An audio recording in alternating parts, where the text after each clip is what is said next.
കൊച്ചിയിൽ നിന്ന് റാഫി കരിക്കും ചേരുന്നു. റാഫി, കൊച്ചിയിൽ ഒരു മഴ പെയ്യുമ്പോൾ തന്നെ നഗരം മുങ്ങുന്ന കാഴ്ച നമ്മൾ പോയ വർഷങ്ങളിലൊക്കെ കണ്ടവരാണ്.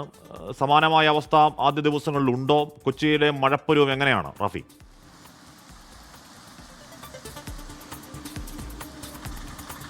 ഹാഷ്മി, ശക്തമായ മഴയാണ് കൊച്ചിയിൽ കഴിഞ്ഞ 2 ദിവസമായി പെയ്യുന്നത്. ഈ ഇടവിട്ടുള്ള ശക്തമായ മഴ ഇന്ന് എത്തുമ്പോൾ അത് നിർത്താതെ പെയ്യുന്ന ഒരു സ്ഥിതിയിലേക്കാണ്. ഇപ്പോഴാണ് അല്പം ഒരു ആശ്വാസം മഴയ്ക്ക് ഉണ്ടായിരുന്നത്. എന്നാൽ അത് ഒരു മാനം തെളിയുന്ന നിലയിലേക്കൊന്നും ആയിട്ടില്ല. എന്നാൽ പോലും മഴ ഇപ്പോഴും വീണ്ടും വരുന്നുണ്ട് എന്നൊരു രീതിയിലുള്ള ചാറ്റൽ മഴയെല്ലാം ഇപ്പോൾ ലഭിക്കുന്നുണ്ട്. എന്തായാലും ശക്തമായ മഴ തന്നെയാണ് കൊച്ചിയിലും പ്രവചിച്ചിരിക്കുന്നത്. അടുത്ത മണിക്കൂറുകളിലെല്ലാം ശക്തമായ തന്നെ പ്രതീക്ഷണം എന്നുള്ളതാണ് നമുക്ക് വിദഗ്ധരിൽ നിന്ന് ലഭിക്കുന്ന ഉപദേശം.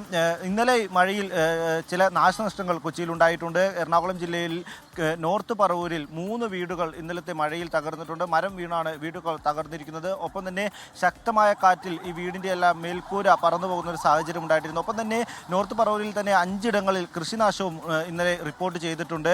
ഒപ്പം ഇന്ന് രാവിലെ ശക്തമായ മഴയിൽ കാറ്റിലും വൈദ്യുതി പോസ്റ്റുകൾ തകർന്നൊരു സാഹചര്യം ഉണ്ടായിരുന്നു. ഒരു വൈദ്യുതി പോസ്റ്റ് മറിഞ്ഞതിൽ ബൈക്ക് മുട്ടിയതിന് ശേഷം ആൾ തെറിച്ചു വീണ് അയാൾ മരണപ്പെടുന്ന ഒരു സാഹചര്യം ഇന്നുണ്ടായിട്ടുണ്ട്. ഒപ്പം തന്നെ ജില്ലയുടെ സാഹചര്യം പറഞ്ഞാൽ ജില്ലയുടെ എല്ലാ മേഖലയിലും ശക്തമായ മഴ ഇന്നലെ മുതൽ ലഭിക്കുന്നുണ്ട്. ജില്ലയുടെ മലയോര മേഖലയിലെല്ലാം തന്നെ ശക്തമായ മഴയുണ്ട്. മൂവാറ്റുപുഴ, കോതമംഗലം, ഒപ്പം തന്നെ പെരുമ്പാവൂർ, കാലടി, മലയാറ്റൂർ ഈ മേഖലയിലെല്ലാം തന്നെ ശക്തമായ മഴയാണ് ഇന്നലെ മുതൽ ലഭിക്കുന്നത്. ഇന്നും രാവിലെ മുതൽ ശക്തമായ മഴ ജില്ലയിൽ ലഭിക്കുന്നുണ്ട്. ഒപ്പം തന്നെ നഗരഭാഗത്തും ഒപ്പം തന്നെ തീരദേശത്തും ശക്തമായ മഴ നിലനിൽക്കുന്നുണ്ട്. നഗരങ്ങളിൽ മഴ പെയ്യുന്നത് വെള്ളക്കെട്ട് സൃഷ്ടിക്കുന്നുണ്ട്.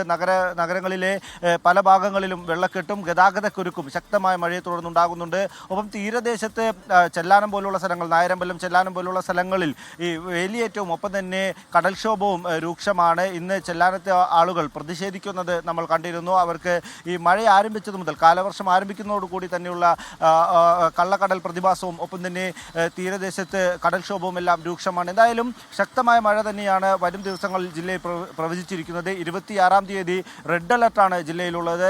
ഇന്നും നാളെയും നിലവിൽ ഓറഞ്ച് അലർട്ടുകളാണ് പ്രഖ്യാപിച്ചിരിക്കുന്നത്. 65 മില്ലിലിറ്റർ മുതൽ 115 മില്ലിലിറ്റർ വരെയുള്ള മഴയാണ് ഈ ദിവസങ്ങളിൽ ജില്ലയിൽ പ്രവചിച്ചിരിക്കുന്നത്. എന്തായാലും ശക്തമായ മഴ വരുന്നതുകൊണ്ട് തന്നെ ഭരണകൂടത്തിൻ്റെ ഭാഗത്ത് നിന്ന്, ജില്ലാ ഭരണകൂടത്തിൻ്റെ ഭാഗത്ത് നിന്ന് എല്ലാ നിലയിലുമുള്ള തയ്യാറെടുപ്പുകളും ഇതിനോടകം തന്നെ നടത്തിയിട്ടുണ്ട്. ദുരന്ത നിവാരണ അതോറിറ്റിയുടെ ഭാഗത്തു നിന്നുള്ള തയ്യാറെടുപ്പുകൾ നടത്തിയിട്ടുണ്ട്. ക്യാമ്പുകൾ ആരംഭിക്കണമെങ്കിൽ അതിനുവേണ്ടിയുള്ള തയ്യാറെടുപ്പുകൾ ഇതിനോടകം തന്നെ ആരംഭിച്ചിട്ടുണ്ട് എന്നുള്ളതാണ് നമുക്ക് മനസ്സിലാക്കാൻ കഴിയുന്നത്.